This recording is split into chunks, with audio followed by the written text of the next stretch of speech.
You know, crazy things happen to our sense of judgment when we get angry about something. And it's even funny sometimes what little things will set us off with that kind of anger. A couple years ago, a lady in Fort Pierce, Florida, it was February 2009, was having one of those days when, you know, she was really craving one of those delectable delights that we like to have for food. It was one of those days when she really needed her chicken McNuggets. So she showed up at the McDonald's. It was almost, you know, it was one of those days when it was almost like she could really taste the McNuggets that she was going to have before she had even ordered them. She ordered up her McNuggets there at the counter, and she got out the money that she needed to pay for it. And the people working the counter went back to get the McNuggets that she had ordered and all of that.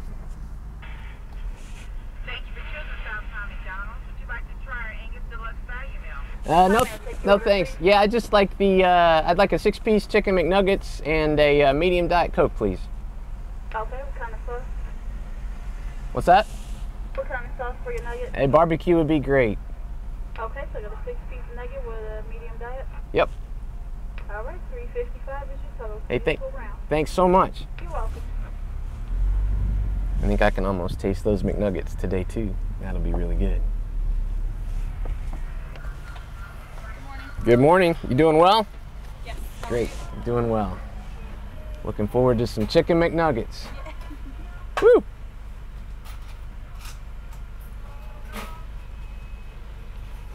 right. Have a good one. Thank you so much. Thank you. So anyway, this lady pays for her chicken McNuggets. The people go back to fix and get it for her. Hey, thank you very much. You have a nice day. You too. So the people go back to get her chicken McNuggets, and they discover that actually they're out of chicken McNuggets. It's not a good day for her. She wanted those chicken McNuggets in a big way.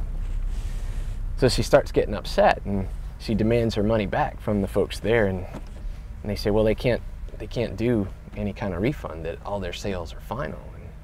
And they said, but we'd be happy to give you any other item from the menu there. And the lady starts throwing a fit, and she says she doesn't want any other item. And they say, well, she can have even a more expensive item if they want. And she says, no, she wanted her chicken McNuggets, and she kept getting more upset and more angry and all of that. And finally, she realized that what she was experiencing in that moment was a crisis. I mean, this was a problem, and she knew, you know, what you do when you have a crisis like that. You call 911. So that's exactly what she did, believe it or not. She called 911.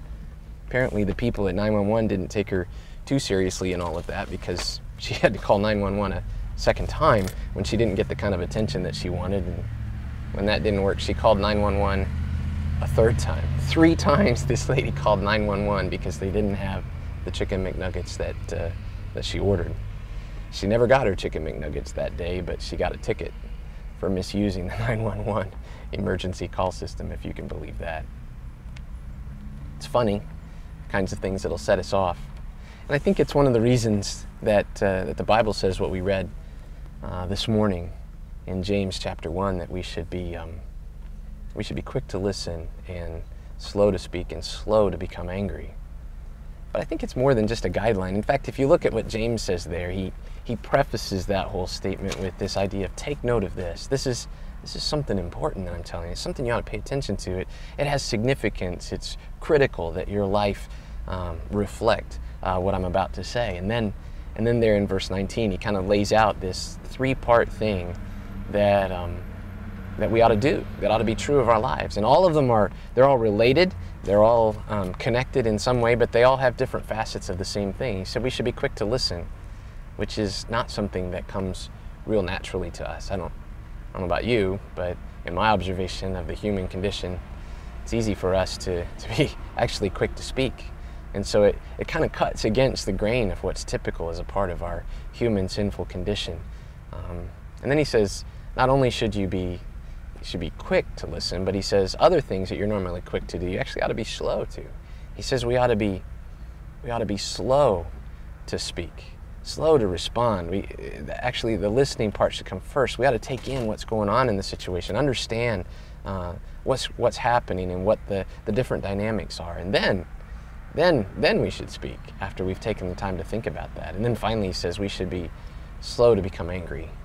Again, one of those things that just doesn't come naturally to us in our human condition.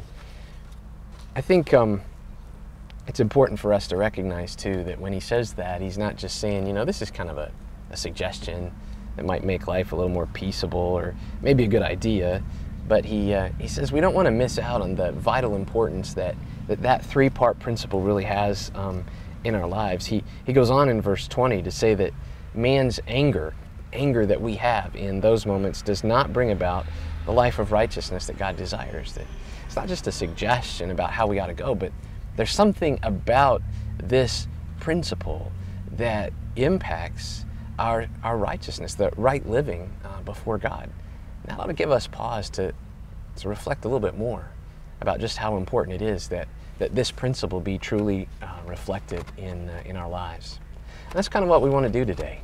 We want to take a few minutes to reflect on the meaning of that, the significance of that, and how that could take shape in our own lives. But I'd have to say, I'm glad they had the McNuggets today. I didn't want to have to call 911.